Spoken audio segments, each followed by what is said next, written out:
Hace unas semanas os mostré en este canal el Fairphone 4, un móvil que llama poderosamente la atención porque es fácilmente reparable. De hecho, fijaos lo sencillo que es sustituir su batería. Sin embargo, también os conté que su precio no era precisamente económico para las características técnicas que ofrecía, ya que cuesta casi 600 euros y tiene por ejemplo un chip de gama media y un diseño bastante anticuado. Por ello, me echo con este otro teléfono de Nokia que tiene una filosofía de reparabilidad digamos que similar, pero es muchísimo más económico porque se puede adquirir por menos de 200 euros aquí en España. Su principal punto diferenciador con la competencia, como os acabo de mencionar, es que tiene un índice de reparabilidad bastante alto para que nosotros mismos, incluso siguiendo los pasos descritos en esta famosa web, podamos con relativa facilidad sustituir la batería o la pantalla. De hecho, en este vídeo yo mismo voy a llegar hasta su batería para que veáis cómo se abre, pero antes os quiero hablar de las características del teléfono y de cómo funciona. De primeras, sobre el diseño hay que decir que parece de hace 4 o 5 años. Sin embargo, se anunció oficialmente en febrero de este 2023 y se empezó a vender en marzo, así que desconozco por qué eligieron estos bordes tan antiestéticos y una cámara frontal ubicada en un notch tipo gota. Por otro lado, como os podéis imaginar, por el precio que tiene no cuenta con un chip ni cámaras punteras. El chip quizás no lo hayas visto nunca porque es el Unisoc T606 con 8 núcleos. Pensad que por ejemplo en el famoso test sintético de rendimiento AnTuTu se sitúa en torno a los 200.000 puntos. Su almacenamiento interno es de 128 GB, tiene la capacidad de ampliarse mediante tarjetas microSD y es del tipo UFS 2.2 con velocidades de escritura y lectura razonables teniendo siempre en cuenta el precio del aparato.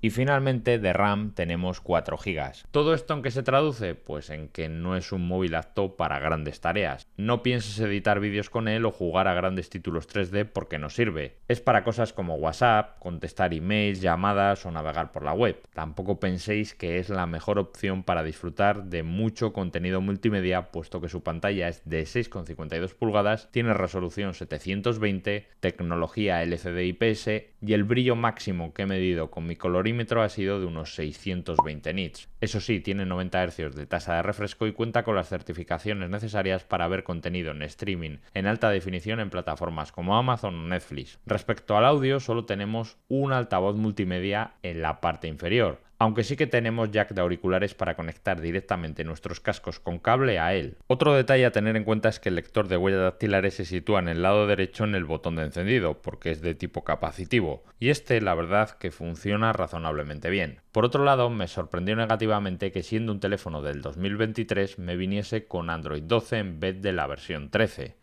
Esto, al fin y al cabo, implica que si Nokia nos garantiza 2 actualizaciones de versiones de Android, nos quedaremos en teoría en Android 14. Si lo hubiesen sacado en Android 13, pues presumiblemente llegaríamos a Android 15. En cuanto a conectividad, tiene afortunadamente NFC para hacer pagos, Bluetooth, GPS, Wi-Fi dual y no tenemos 5G. Su módem no lo soporta. En lo referente a cámaras, como ya os he mencionado, se ve que no es un móvil puntero. Por ejemplo, por la parte de atrás, a efectos prácticos, es como si solo tuviésemos una cámara, ya que dos son testimoniales al tener sensores de 2 megapíxeles y estar destinadas a mejorar la profundidad y al modo macro. Además, pensad que el máximo que admite en grabación de vídeo es 1080 a 30 fps. Es decir, estamos ante un móvil barato y básico para esas personas que dicen: oye Alejandro, yo es que solo lo quiero para WhatsApp, tareas sencillas y que su batería dure. Y esto último en este caso se cumple porque tenemos algo más de 5.000 mAh con carga alámbrica de 20 vatios, lo que se traduce en que sin ningún problema llegaremos al final del día de uso. E incluso si no somos muy exigentes podríamos estar hasta 2 días sin pasar por el enchufe. Aunque hablando de enchufes, lamentablemente no se nos incluye el cargador en la caja. Aparentemente lo hacen por motivos de protección del medio ambiente, cosa que yo no comparto. No creo que quitar el cargador en los móviles que compremos nuevos ayude a nada. Al contrario, porque muy probablemente en muchos casos tengamos que hacernos con uno nuevo. Aún así, volviendo a lo que os comenté al inicio, lo relevante del dispositivo es su nivel de reparabilidad. Para que lo veáis voy a empezar quitando su tapa trasera. Fijaos, el primer paso simplemente es sacar la bandeja para las nanoSIM. Después, con una especie de púa de guitarra o algún plástico fino, hay que introducirlo por la pequeña rendija e ir desplazándolo por todo el borde para que se vayan soltando las pestañas de plástico que hay internamente. De este modo es posible retirar al completo la tapa. Lo bueno es que no tenemos un pegamento que lo selle, por eso es tan sencillo retirarla. Después vemos que hay una especie de cable que se usa para que el lector de huellas dactilares funcione, así que lo debemos desconectar. Con eso está fuera la tapa. Si quisiésemos sustituir la batería tendríamos que quitar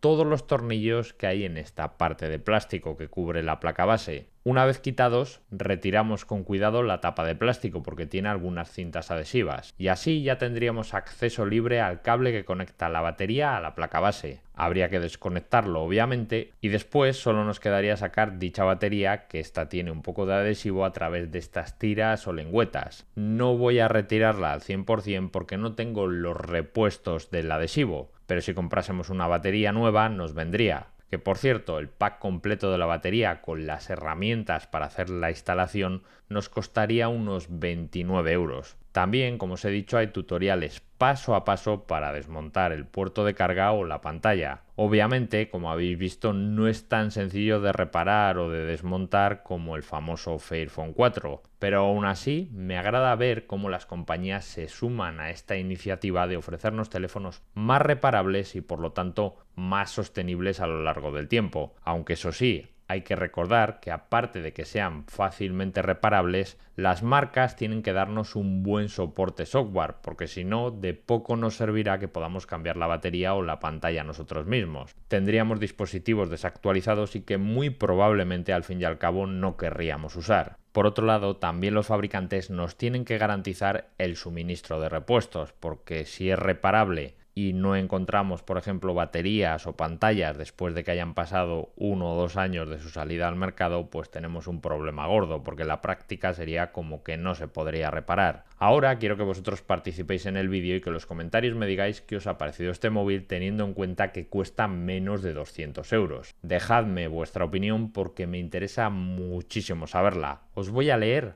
a absolutamente todos. Nos vemos en el siguiente.